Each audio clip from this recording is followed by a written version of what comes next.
ผีลงเขาสมาความตั้งให้ถือจอยมาเนี่ยวะมันในหลัดพิษไว้โดในหลัดเนี่ยหลัดพิษไว้ตีพระเป็นเจ้าเนี่ยวะก็ไม่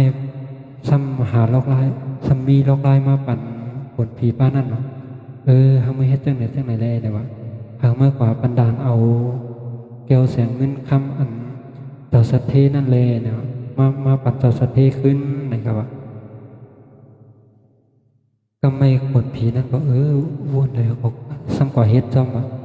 ก็ไม่ขึ้นกว่าเฮ็ดกว่าเอาพวกเงินโคคำมาปันดานพวกเงินโคคำต่อสัตเทนั้นบอกมาขึ้นมาเป็นสัตเทหรือเก่าเนี่ยวะมาเป็นสัตเทหรือเก่าก็ไม่ก็ไม่คนอันต่อสัตเทนั้นก็ซ้ำวางความฝันมันขึ้นกับมาว่างความฝันเขาย่อเลยก็ห้องกดผีปานนั้นกว่าย้อนข้องตี